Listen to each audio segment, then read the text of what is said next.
we're still. You guys are. Once I get to the main scene, you are being heard. So,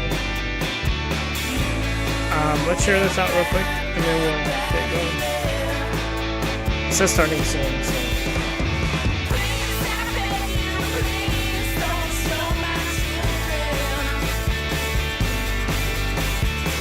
One of you would like to share it out on the PlayStation side,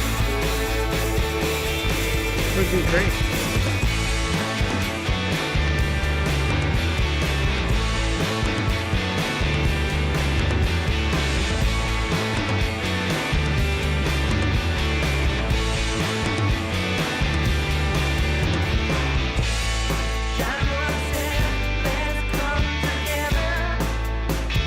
I mean, it was 420 yesterday.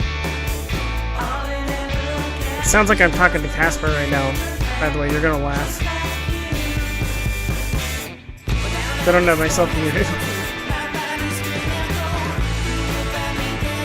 Yeah, it is.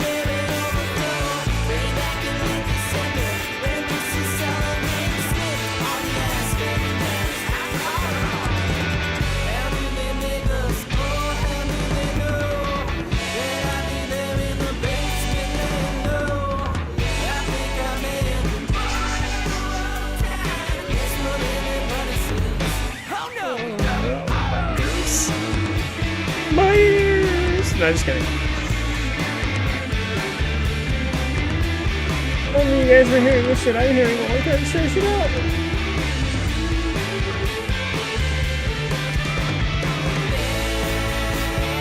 That's what it sounds like. Kind of.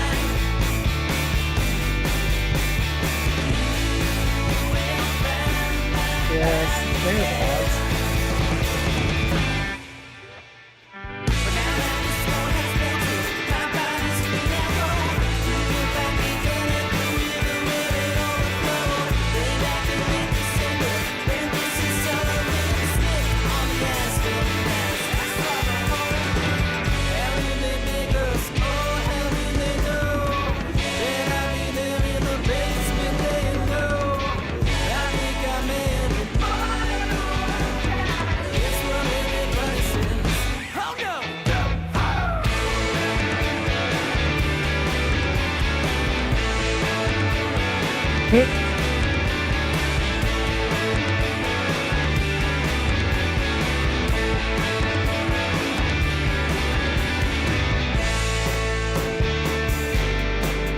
Alright, here we go.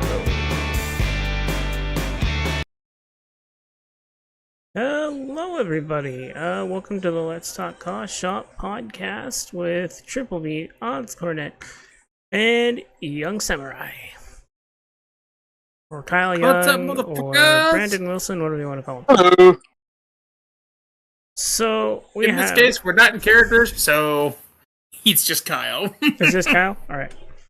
So we have three topics. We have start the damn show already. What's up, Mac? How you doing? It's getting high listening to the opening theme song on the show. I know 420 was yesterday. Sorry, guys. That's right, Kyle. That's right, Kyle. By the way, that's it, Kyle. A little late on the upkeep there. Uh-oh, wrong one. You will respect our authority, Kyle. Mercedes Carpenter was saying that to Jen and Jessica earlier today. At the end of the match. You will respect my authority, Kyle. You will respect my authority. Damn.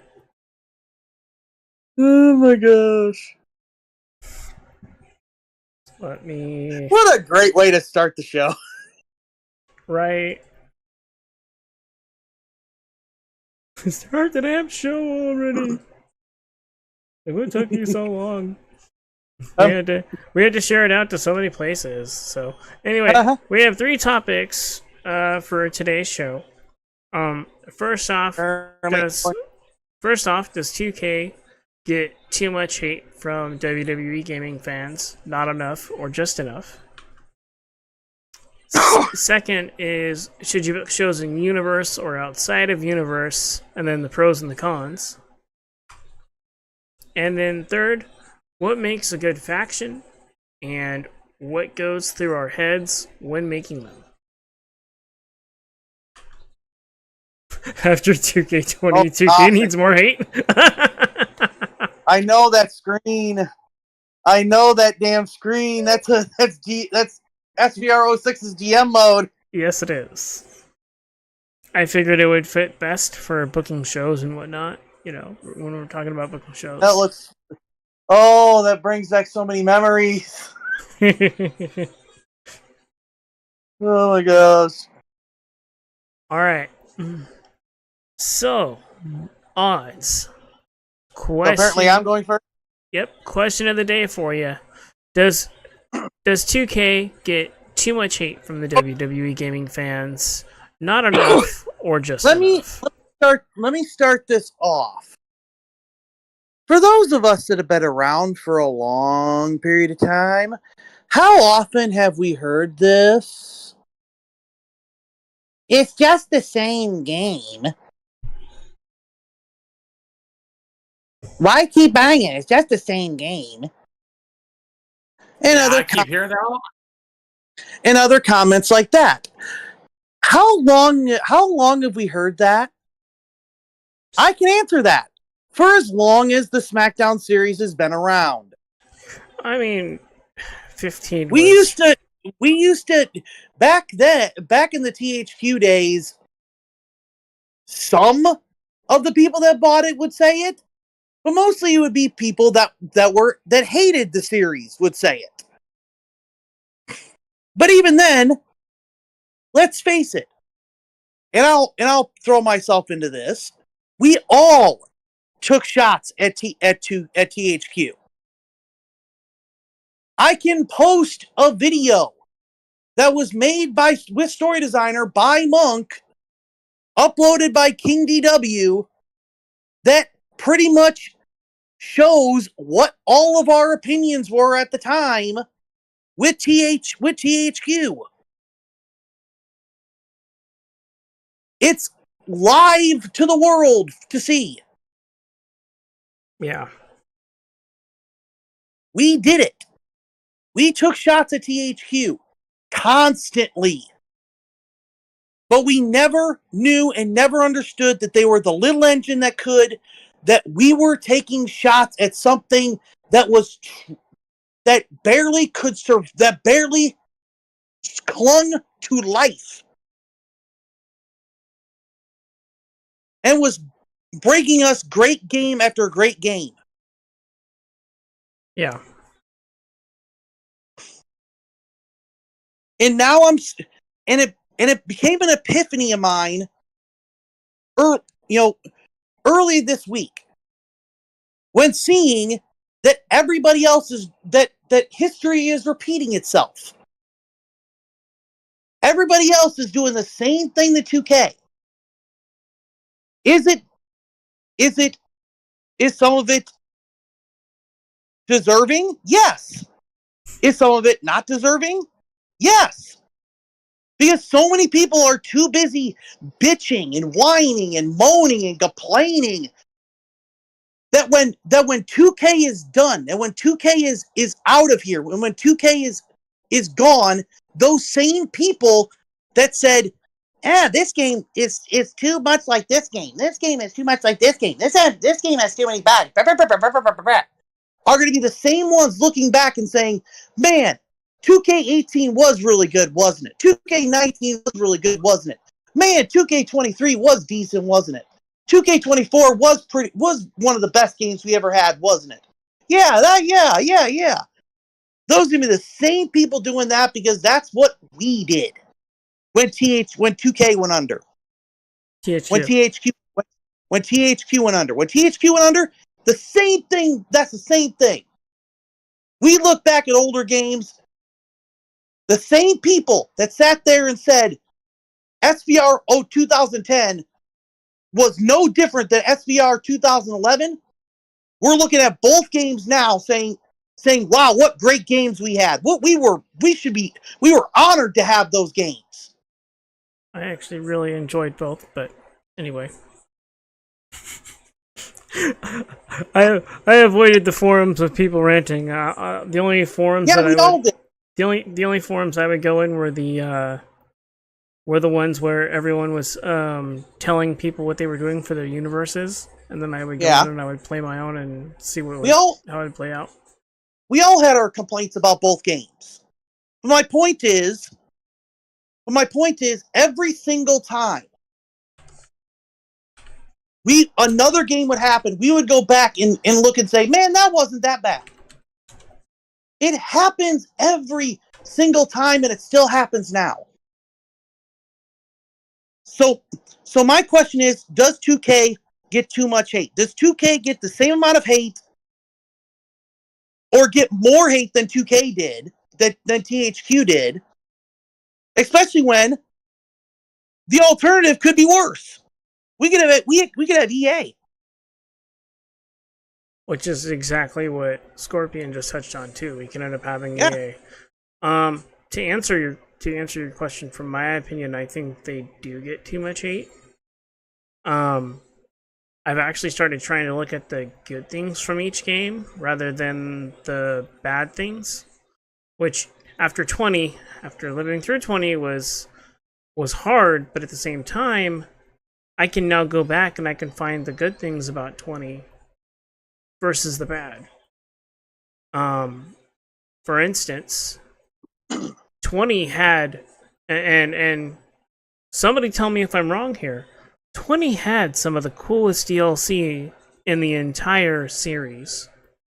Yeah. They also had those 2K towers through my player, the my player towers, and then their entire my player setup. Other than the career mode sucked. The career mode, that was the worst career mode in the entire series. However, yeah, their entire my player system that they had was really cool, and I kind of wish that it was brought over into 22 and 23 and 24. I wish they would have kept it and kept expanding on that, because that was one of the funnest, for me, playing the game. That was one of the funnest modes that they had in 20. Yeah, I believe if we sat here long enough, we could probably find something good to say about 2K22, heaven forbid. 22 was actually a fun game. They had a really good career mode. Yeah, I'll say that. The career mode was good. Create an Arena was fantastic. I loved Create an Arena in 22. Yeah. Create a Belt. They had, I think that was the year where they started fixing the metal texture. No. Oh, no. That was when they fucked it up. Yeah, no, they fucked up in 20. 22 it was even worse, and then 23 they fixed it. That's what it was. But I mean, they made mistakes and they fixed mistakes, and I feel like they have enough criticism. In fact, I feel like sometimes they get too much. Yeah, I'm on the fence. I think they get too much. I think they get way too much now. With face textures and skin textures alone in this new game, half of my characters who used to have face photos don't have them anymore, and you could never tell.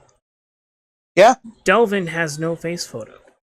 Delvin, my big main eventer, most successful CAW in the entire company, probably most well-known character, had a face photo in 19, had a face photo in 20, had a face photo in 22. Come 23, I got rid of it, and I like his face without it. Yeah. Same with 24. He doesn't have a face photo again, because I really liked how the face looked, and they really did improve on the in-game textures. Was there an issue with creating an arena at the start of this game? Yes, but I don't count the first month as part of my judgment of game, especially these games. But even if we were, that's one mode. Yeah, there was a lot more stuff to do in the game than just that. Yes, the career modes have been fantastic. Wasn't a fan of that triple threat match being back in the showcase, but that's just... We've already went through that. I know. But that's nitpicky. Like, that's Exactly. looking for something wrong. Most of what I've heard about of complaints, that's all it is just stretching things and trying to find things to get mad at. Now, like we're supposed to be mad. Now, positives. Positives for me. I'm just gonna start with 24. The positives in 24 that I found. I love the match flow in this game. Yeah. They have. It kind of feels like 19. Yes, they have very much improved the AI in this game. Tag matches don't take forever anymore. I love that. I love that a tag match takes about as long as a singles match.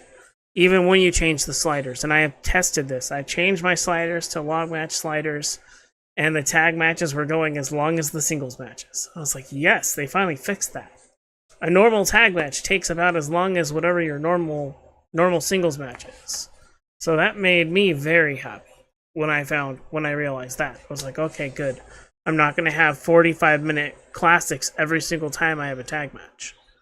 I don't mind a long match. I just don't want... What's the best word? I don't want it to happen every time. So it felt like in 22 and even in 23, every time you did a tag match, it would last forever. Like 30 to 45 minutes. And I can now do one in 15. I'm just like, this is perfect. They revitalized... Some tag matches would last 30, 40 minutes. Yes.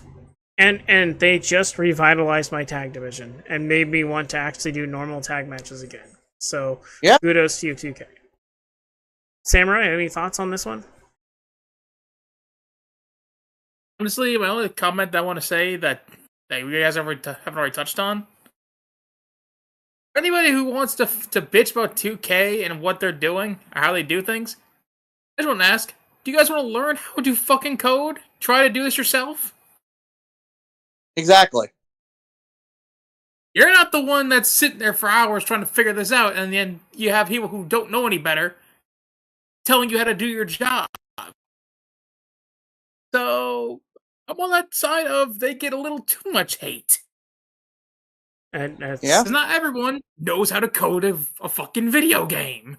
As somebody who's just trying to learn basic coding, like, just trying to figure out how to do basic stuff. The basic stuff is complicated as hell. I can't imagine how complicated. There's a lot more to coding than meets the eye. Yeah, I can't imagine how complicated the codes are these guys have to run to make these programs or make anything happen. I can't even fathom it right now. Yeah. In a few years, maybe I'll sort of understand. But yeah, and that's why I appreciate THQ so much more than I did when we were bitching about them because my gosh, look at what they were doing, and they had less money than 2K does. Yep. And look at what 2K is giving us, and we're bitching.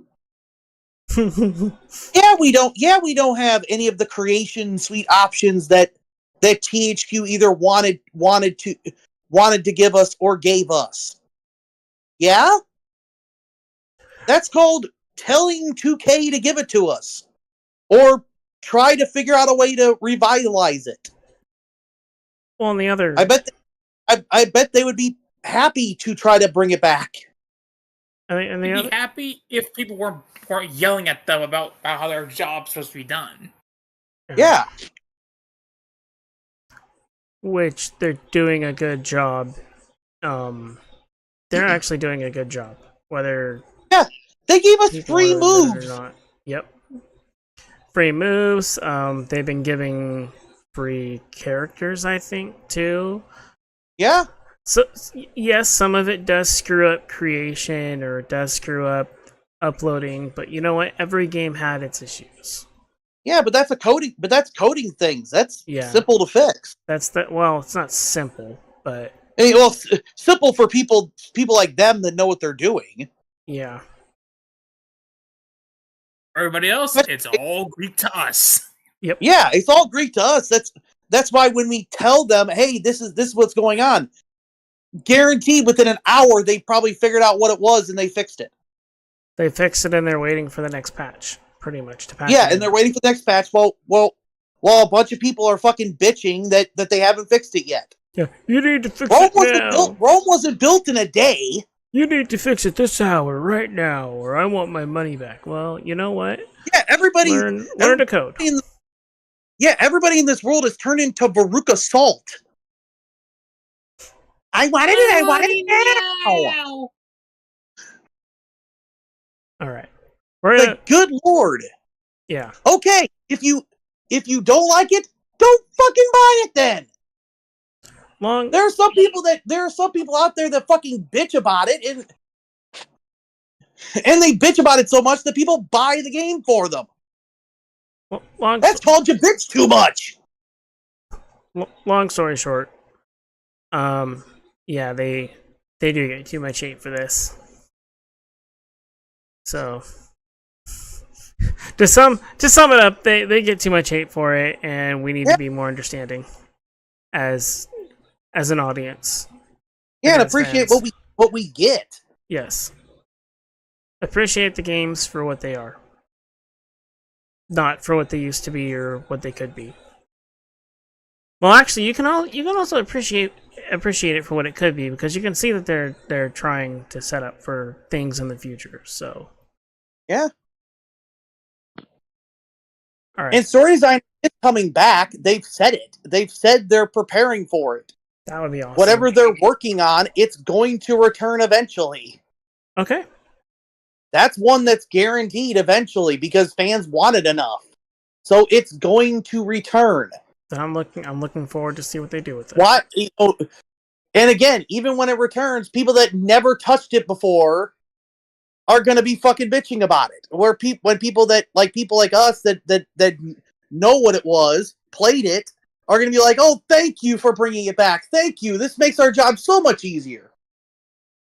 I'm probably be on that side of the I would be happy to see it back, and I'll be happy to actually, get your hands on it for the first time. Yeah, it might make my job a whole lot easier when I'm recording stuff. Oh, it will. It will. If it's anything like the original story designer, it'll make our jobs so much easier. It'll be like the fresh a breath of fresh air. Breath of fresh air to what we've had. Yep. 24's DLC is the most diverse ever. Yes, it is. They have. I have no. Every year they've done the DLC better. Yeah. And okay, there's something else. I'm kind of iffy about the Pat McAfee one, but other than that, no. That brought up another thing for me. There's another reason that for 22 to have been good. The NWO pack. Yeah. All right. We are going to move on to our next topic. Yeah. And that is, should you book shows in universe or outside of universe?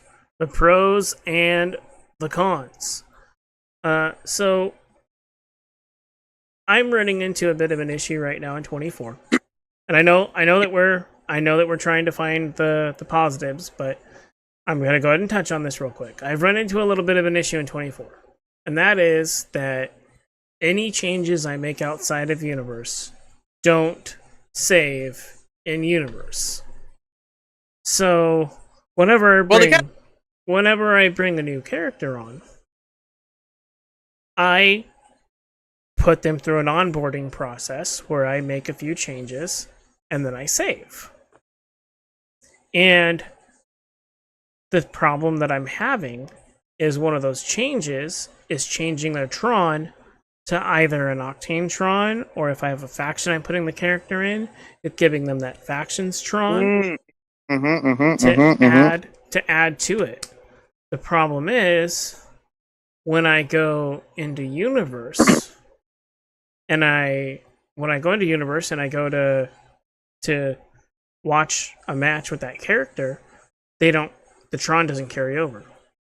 All the other changes that you do carry over except for the entrance. So if I had a way to, I mean, I think there's a way to do it, but I would pretty much have to, every time I upload a character, or every time I download a character, make that change outside of universe, go into universe, go to the roster, and make it in universe. Huh. I wonder if that's even possible. Alright. I have something to play around with today. There we go. Yeah, it could be. Yeah, I have something I can play around with now. I know you again. I said it in my review. Universe mode is originally built for one thing. It's originally built for chaos. Yeah. It was originally built for chaos, so because your alternative was universe mode. Yep. Story designer. Story designer was your all around Storyteller. all around controlled setting. Yep. Universe mode was your chaos. And universe still has that essence of chaos. Yep. That it will do whatever the hell it wants and change whatever it sees fit. Well, for me, my universe decided I'm going to be separate from the normal game. So every time I make a change now, it doesn't transfer over, and I just... Well, it never did. No, it did before. Like, when you change an entrance of a character, it would transfer over. Well, yeah, that's supposed to when you press the right buttons or whatever. Well, they didn't. They didn't have that. They don't have that option this year. To save in both, they don't have the option for the entrances. Well, that's weird.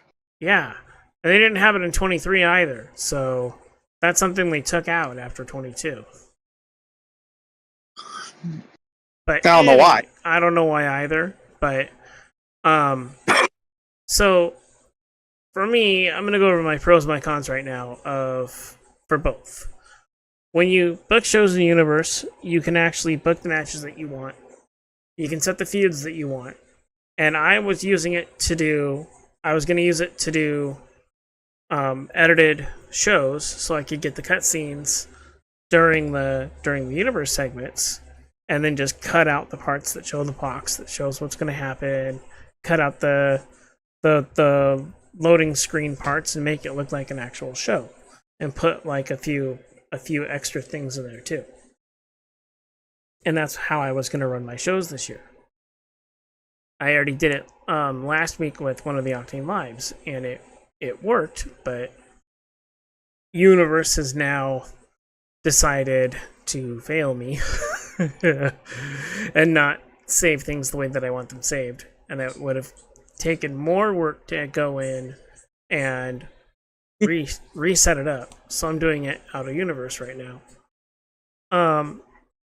Eventually I want to get back into Universe because I do like it, and even if I do lives, I preferably do it live in Universe, with me setting the rivalries ahead of time and the stipulations ahead of time.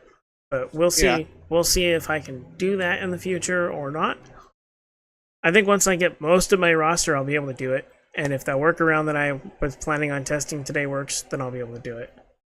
The cons, however, are of Universe mode at least, are exactly what you're talking about, which is chaos. Which means it's like doing it live. When I say I'm doing it live and anything can happen, literally I'm doing it live and anything can happen. At the same time, that chaos could actually give you something that you never thought of. Exactly. I did a universe off stream, and that gave me an idea because it had as a team or as friends, Carmen Gonzalez and Brittany Tomasian, and they had Carmen turn heel. That's what gave me the idea of turning Carmen heel in the first place. Yeah, was that universe mode? Or you have universe modes is chaos, can actually work in your favor and say, that actually could be pretty cool. Or you have My Universe mode At the same time, though, Go on, the Kyle. problem is also, like, sometimes that chaos might go against you as well if you don't really have plans to ever turn a CAW heel. Yeah.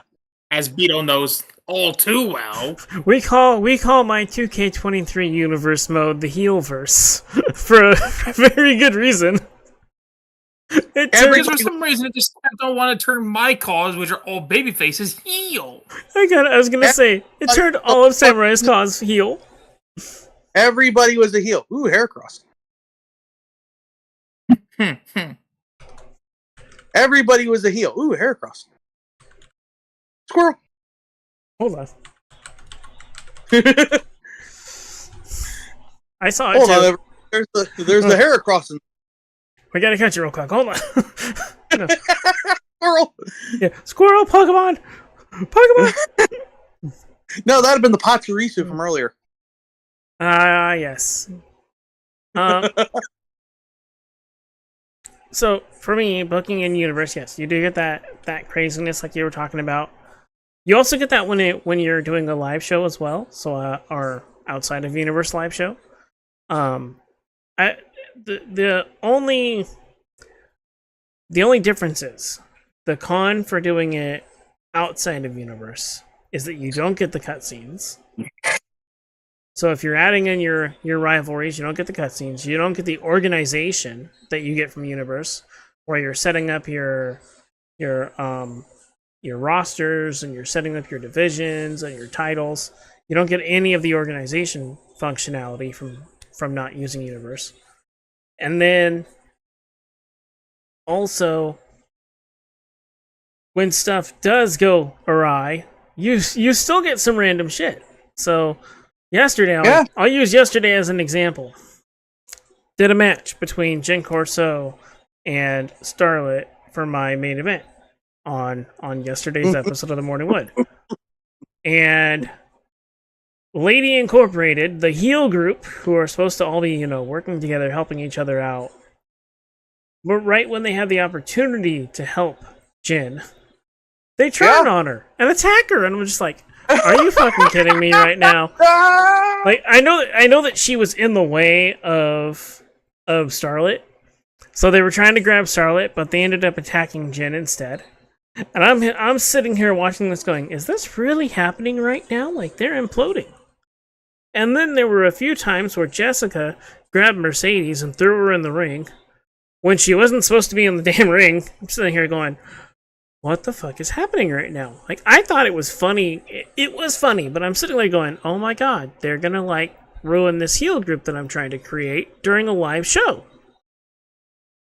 And then... but at the same time, you also got to remember back in the day. Yeah. Back in the day, that led to one of Q's biggest angles. Yep. For those that don't remember, the game just had this big event happen. This big match happen, and out of nowhere, when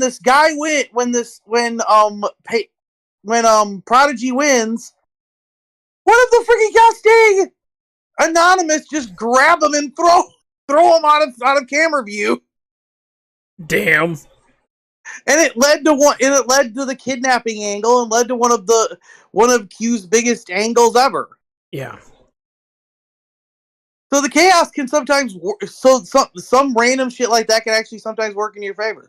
Well, and we were talking about the chaos that I ended up having with that triple threat, or with the singles match. That led to a triple threat match this morning between all three of Lady Incorporated. Because at some point during that singles match, Jen rolls out of the ring, walks up behind Jessica Majors, and punches her in the back of the head. And then after she did that, I swear to God, all the managers stayed 6 feet away from Jen the entire match. Like, she rolled into enemy territory, and Betty and Mika both went opposite directions and split. Like, they were gone. Like, we don't want anything to do with this bitch. Like, they didn't go near her. And then she rolled onto her own side, and Jessica and Mercedes both split. Like, nope, we're not getting involved. And when Starlight went after her, they didn't help her. They were both standing there like, you're kind of being a bitch right now? Yeah. I was standing there laughing my ass off, watching how the AI were responding to everything that was happening, because you'd almost expect them to react that way in real life. Like, I couldn't have written that match better. Yeah. I couldn't have edited or written the match any better than I got when it was live. Like, that's a pro right there, is when stuff like that happens. So I booked the 3 Lady Incorporated girls in a match today. And we now have a new leader. And that's led to other ideas that I have been talking with Odds about. Now, I'm not going to talk about them out loud because I don't want to spoil anything, but it led... And Samurai. Yeah, and Samurai. And this... I would say, I'm still here, damn it. What am I, chop liver? Well, the part I'm talking about is... Never mind, I can't say it out loud. We're not gonna say it. We want you to be surprised. Yeah. It's leading to something bigger, pretty much, is the point that we're getting at here. Okay. So I think I've kind of talked about that for me. Like, doing it live versus universe, you're still going to get the chaos. Either way, you're getting the chaos. I think that the organized... That's how I've always used universe mode. I've always used universe mode as put all the in-game characters in there and let the chaos commence, because that's exactly what it was built for to begin with. Yep. And I'm looking forward to the organized chaos of universe, if that workaround works for me. Because then I can actually pre-book my shows ahead of time and I don't have to book it live. Okay, there's another con for doing it live. Doing it live, you have to book it as you go. Booking it through Universe, I can set the card up ahead of time and let it play out. Okay, that's my last. That's my last bit on that. Honestly, the only thing I ever used Universe mode for my show was just getting the pyro, and that's gonna have to be dealt with a different way. Yeah, it's gonna have to be finagled. That's gonna be finagled, and that's gonna be fun to finagle that one.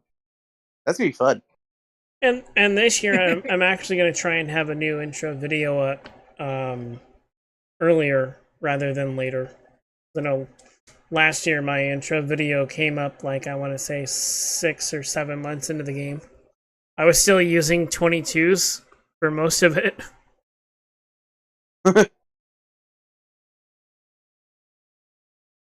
Dang.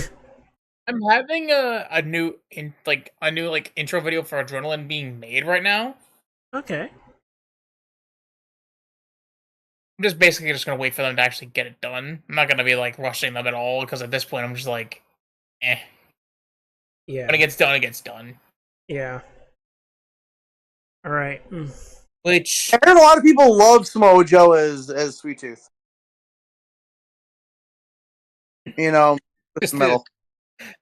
just a random thing out of nowhere. Just like, I heard people love Samoa Joe as Sweet Tooth.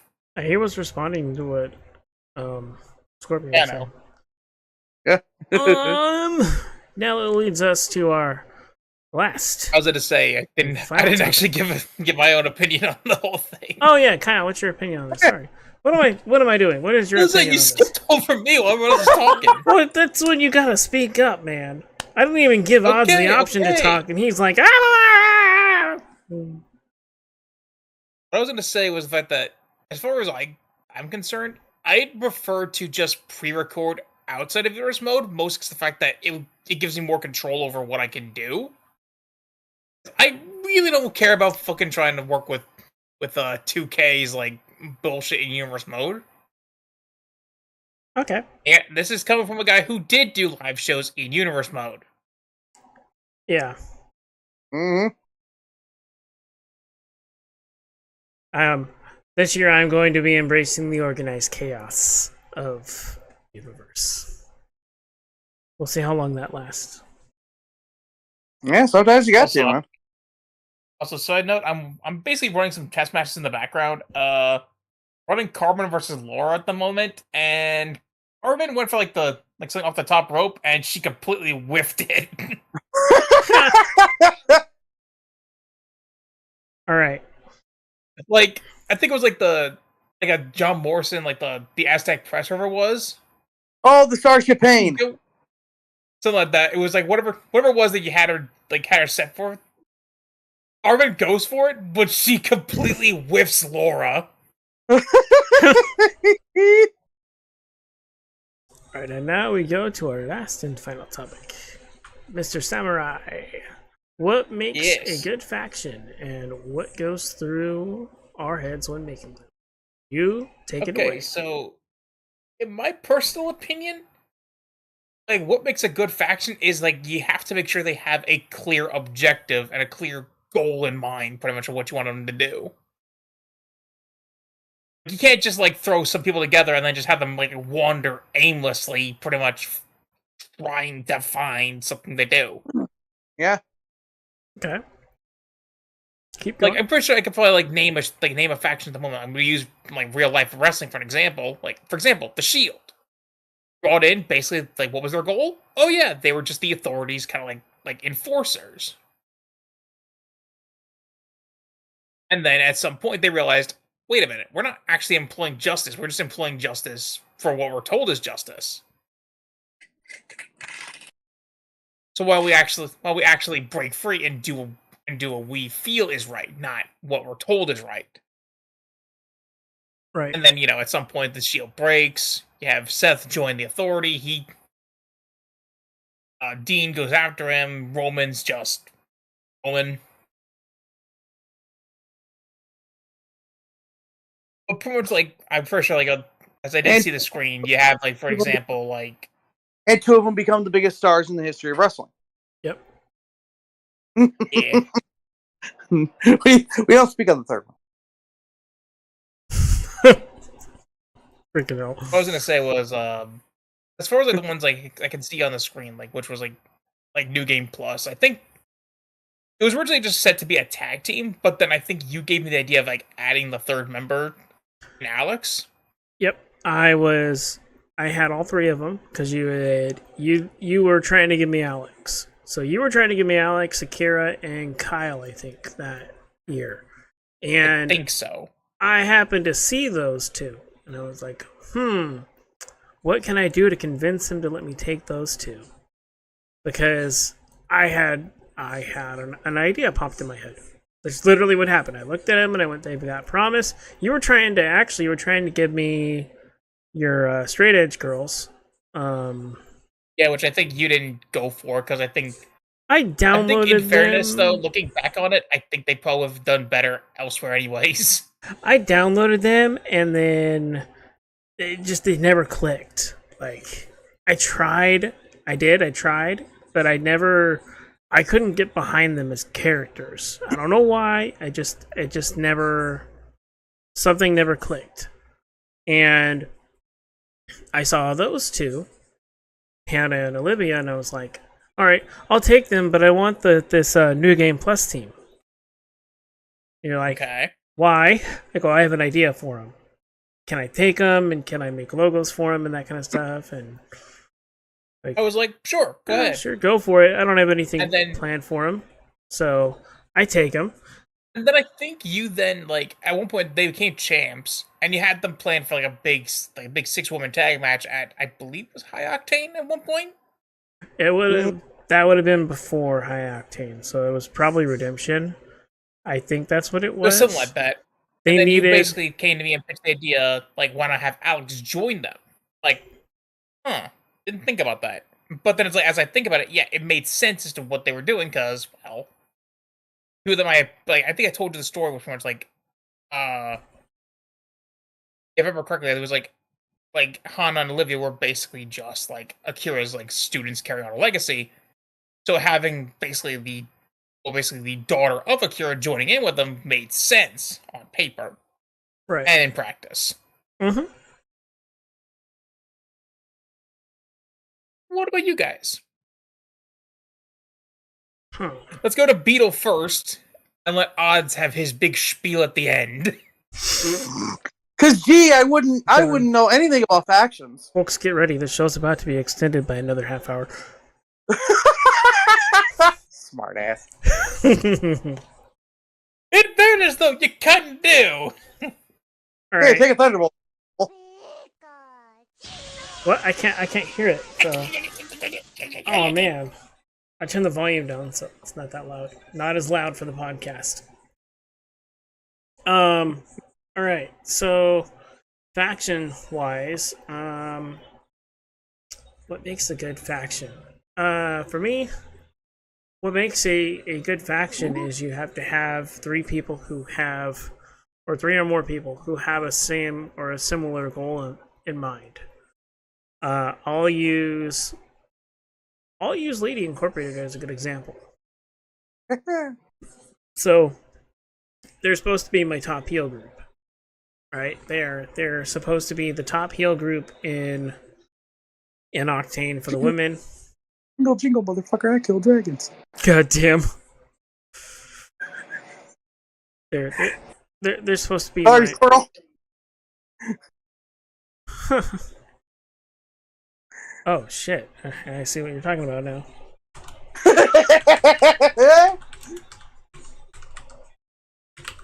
Jingle, jingle. Hope I spelled that right. Anyway, they're now my new top women's faction, and they're heels. And their goal is to get back to the world title. That was Jin's goal in the first place. Now it's going to shift a little bit thanks to what happened in Universe earlier this morning. So now it's going to be Mercedes. Mercedes making her bid for a world title run, and Jin and Jessica trying to help her fulfill her vision. Yo! No way! Holy shit! Damn! Damn, you fucking lucky bastard! Yes! I got a shiny clef key. Woohoo! Damn! You lucky fucking son of a bitch! We're in the middle of this whole conversation. I look over. I got a shiny! Yeah! That's shiny! Fucking lucky bastard. But yeah, I'm building to things for them, and there's a good story behind them that is going to be coming for that group.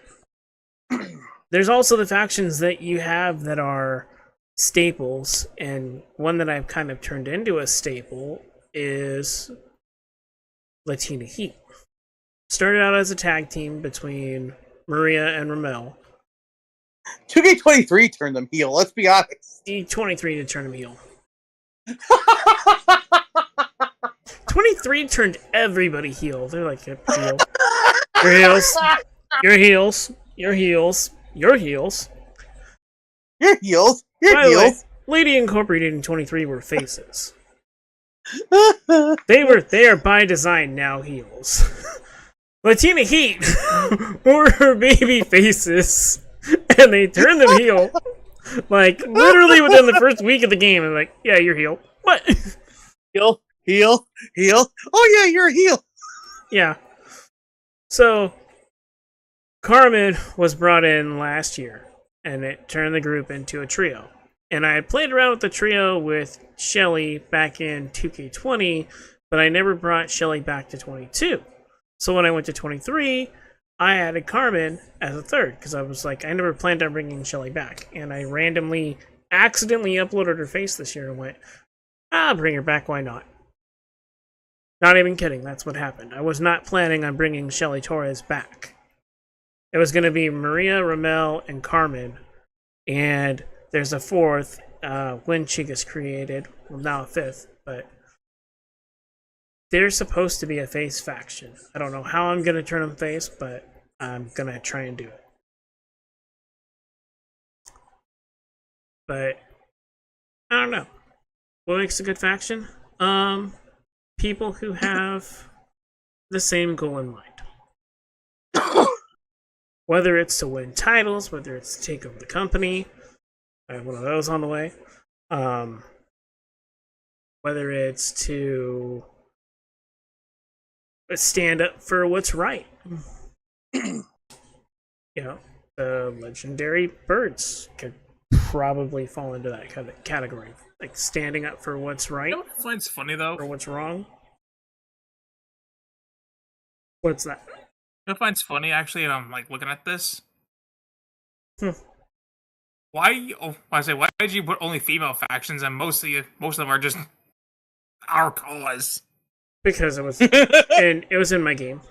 So screenshots from the game, pretty I much. was like, overpowers in your game, motherfucker, and you didn't use them. I don't have them set up yet. That sounds like that sounds like lazy. Yep. 100%. Lazy bastard. I haven't set them up yet, and then the others I have spoilers in, so I can't have them on screen yet. So the other one of the other male factions has the spoiler in it. One of the other female factions has a spoiler in it, and I just decided not to have them showing on screen for this. For when you see who's on the roster, for obvious reasons, you'll understand. But And the name of the stream will be Beetle gets a fucking shiny. probably.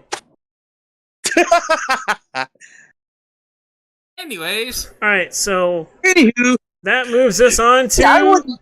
the longest rant you'll ever hear about factions. Oh fuck! all right. Let me get my timer out. Let me see how long it takes. Oh, I wouldn't know anything about factions. I mean, I'm just somebody that currently has had and has currently had probably some of the most memorable factions around. No biggie. You could have supplied a screenshot from 19 with one of your groups or something like that for this. I'm just kidding. You didn't know I was doing this, but I could have, but you know. I know. But anyway, faction. What makes a good faction? All that stuff that has been said is the truth. A clear goal, people that make sense. But you're also missing one key point. What Vince never understood about factions. Vince always used factions as, if I can take one of them and spin them off into make them a star, then that's a successful faction. No, a successful faction is if you can spin all of them off into being stars, it was a successful faction. Yeah. Or a good amount of them.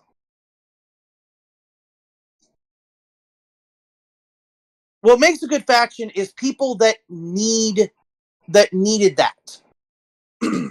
Yeah. Take somebody that's semi-established, put them with a group of people that are not as established, and because they're with that person, they're now something.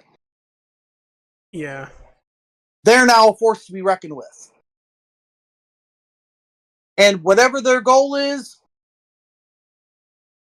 boom, that's more icing on the cake. But the main goal is, and the main point is, the faction has to build everybody else up. I agree. And build everybody up and make them all unique and the same.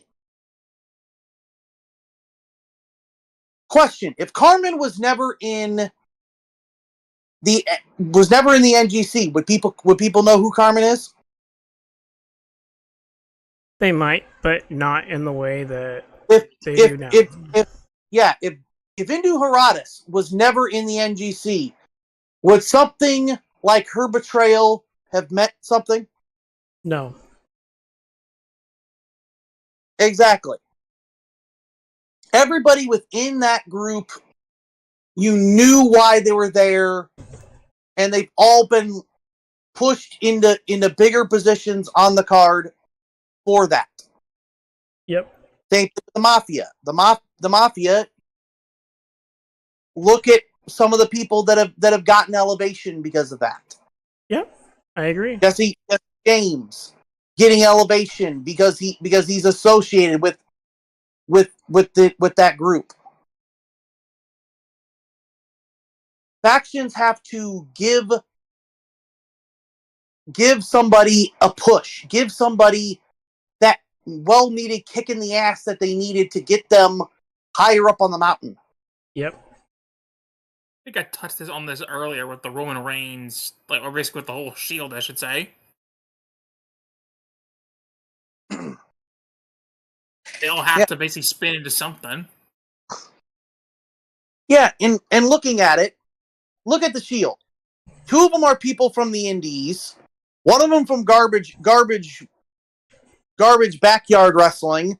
Another one from Ring of Honor, and the only person that wasn't from the Indies and needed guidance was Roman. Yep.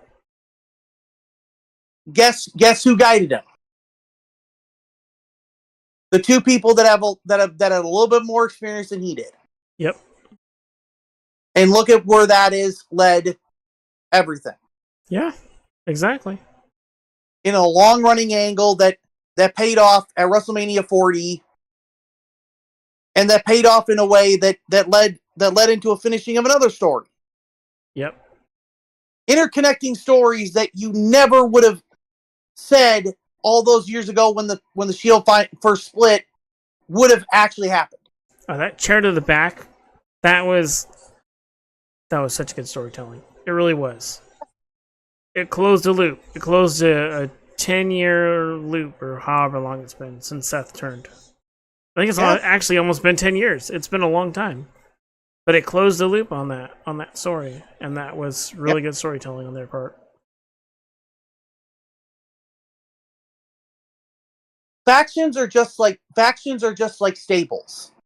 I guess Rex. When people leave that group, they have to be able to fly on their own. Yeah. Some of them aren't able, but those that are, you better let them fly, and when they and see how far they can go. Yep. Because you're gonna have somebody special. Yeah.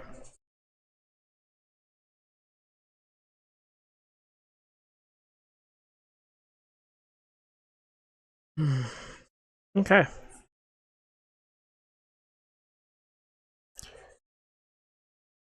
Okay. I think that we're good. Yeah. So guys, I just want to say thank you to everyone who showed up today. We'll be doing another episode here in about 2 weeks. So we'll be back in 2 weeks for another episode of the Let's Talk Hot Shot podcast. And we will have a special guest. We are going to try. Time. Yes, we are. We're going to try and have a special guest. We will at least try. Yep. On that note, guys, I'm going to go ahead and end the stream for today. But hold on before we do. But Let's do a raid. You and raid another podcast. Son of a bitch, you got to it before me. I had it queued up and everything. We're gonna go raid Blaze and Mitch over there on the Hardcore Sports Network, because Mitch is interviewing Blaze. On that note, guys, it's been fun. Give the hashtag a podcast raid, and we'll see you in about a week in about 2 weeks. Yep. Or so. Because we're bi-weekly. See ya! See ya!